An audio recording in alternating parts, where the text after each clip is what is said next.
आखिर क्यों नहीं गई थी उर्मिला लक्ष्मण के साथ वनवास।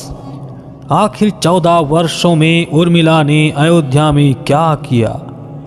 आखिर श्री राम की तरह लक्ष्मण जी अपने पत्नी को वन में क्यों नहीं ले गए।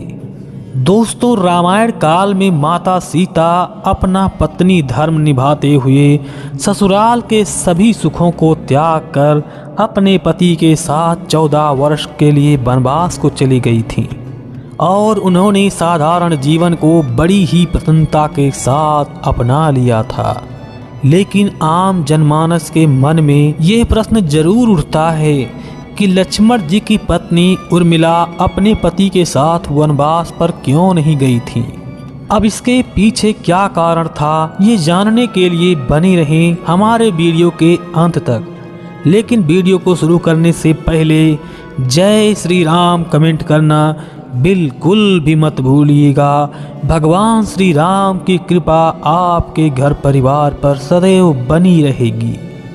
दोस्तों, उर्मिला राजा जनक की छोटी पुत्री और देवी सीता की छोटी बहन थी, जिनका विवाह श्री राम जी के छोटे भाई लक्ष्मण जी के साथ हुआ था। जब श्री राम को 14 वर्ष का वनवास मिला तो माता सीता ने अपने पतिव्रत धर्म को निभाते हुए उनके साथ वन में जाने का फैसला लिया, और जो कि लक्ष्मण जी बचपन से ही अपने बड़े भाई श्री रामचंद्र जी से अलग नहीं हुए थे और वो अपने भाई से भी बढ़कर उनको मानते थे। इसलिए लक्ष्मण जी ने अपने भाई श्री राम और माता सीता जी के साथ वनवास जाने का फैसला लिया। लेकिन उनकी पत्नी उर्मिला वन में नहीं जा सकी, बल्कि उर्मिला अपने पतिव्रत का पालन करने के लिए लक्ष्मण जी के साथ वन में जाना चाहती थी। लेकिन लक्ष्मण जी की याचना तथा आज्ञा का पालन करते हुए उर्मिला वन में नहीं जा पाई। अब मित्रों, आप पूछेंगे कि आखिर शेषनाग जी के अवतारी लक्ष्मण जी ने उर्मिला को साथ ले जाने से क्यों मना कर दिया था। दोस्तों, इसके पीछे 2 वजह थी, इसलिए लक्ष्मण जी उर्मिला जी को अपने साथ नहीं ले जा सकते थे। अब वह वजह क्या थी, तो आइए जानते हैं।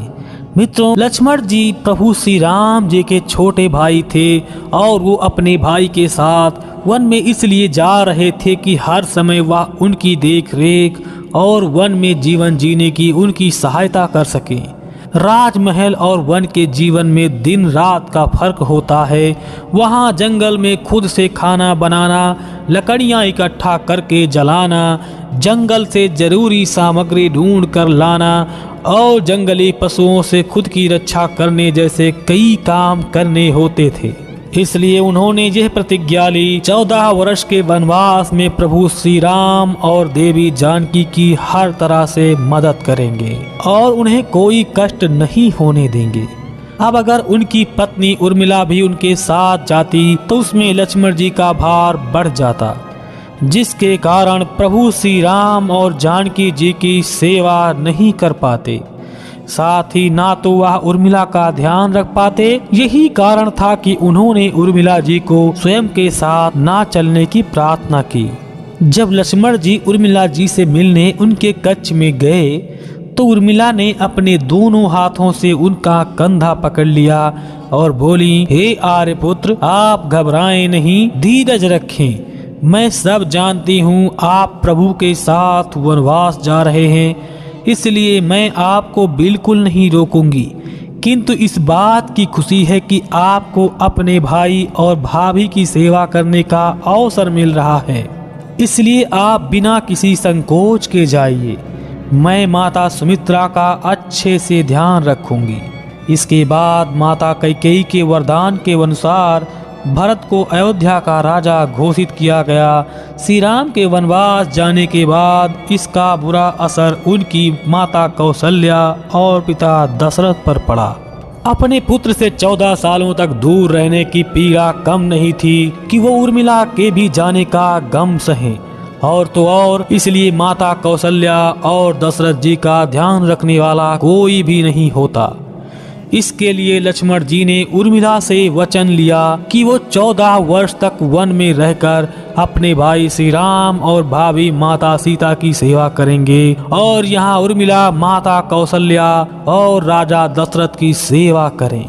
इसी के साथ मित्रों आपको ये भी बता दें कि निद्रा देवी यानी नींद की देवी ने लक्ष्मण जी को प्रभु श्री राम की दिन रात सेवा करने के लिए 14 वर्ष तक नींद न आने का वरदान दिया था और बदले में उन्होंने उनकी यह नींद उनकी पत्नी उर्मिला को दे दिया था। इसी वरदान के चलते लक्ष्मण जी को 14 वर्ष तक नींद नहीं आई और उधर महल में उर्मिला 14 सालों तक सोती रही। वही जब 14 वर्ष बाद सभी अयोध्या वापस लौटे तब श्री राम का राज्याभिषेक हुआ। उस समय लक्ष्मण जी उनके पीछे सेवक की तरह छतरी लिए खड़े थे। तभी निद्रा देवी ने उन्हें घेर लिया और फिर उर्मिला की नींद टूट गई। इसके बाद प्रभु श्री राम को मुकुट पहनाकर अयोध्या का राजा घोषित किया गया। सभी के वनवास से लौटने के बाद उर्मिला ने 2 पुत्रों को जन्म दिया जिनका नाम अंगद और चंद्रकेतु था। इसके बाद उर्मिला ने अपने जीवन काल में एक बार फिर अपनी बड़ी बहन सीता जी का वनवास जाना देखा और फिर कुछ वर्षों बाद जब उर्मिला का धरती पर रहने का समय समाप्त हो गया तब उन्होंने हंसी खुशी के साथ अपने देह को त्याग दिया और वो अपने धाम को चली गईं। वही बहुत से लोग का यह भी प्रश्न है कि प्रभु श्री राम ने लक्ष्मण का एक समय के बाद परित्याग कर दिया जिससे लक्ष्मण जी ने जल समाधि ले ली थी और वह वैकुंठ लोक को वापस लौट गए थे। इसके बाद उर्मिला का क्या हुआ था ये हमको उत्तर रामायण में मिलता है। इसमें लक्ष्मण जी के जल समाधि लेने के कुछ दिन बाद श्री राम जी ने भी जल समाधि ले ली थी और मान्यता के अनुसार कहा जाता है कि उर्मिला लक्ष्मण जी के जल समाधि लेने के बाद उर्मिला ने खुशी खुशी अपने प्राणों को त्याग दिया था। दोस्तों आज हमने जाना कि उर्मिला लक्ष्मण जी के साथ वन में क्यों नहीं गई थी और कैसे हुई थी उर्मिला की मृत्यु। तो दोस्तों क्या आप इस कथा को जानते थे? हमें कमेंट करके ज़रूर बताइएगा और अगर वीडियो पसंद आई हो तो वीडियो को लाइक शेयर कर चैनल को सब्सक्राइब करना बिल्कुल भी मत भूलिएगा। जय श्री राम।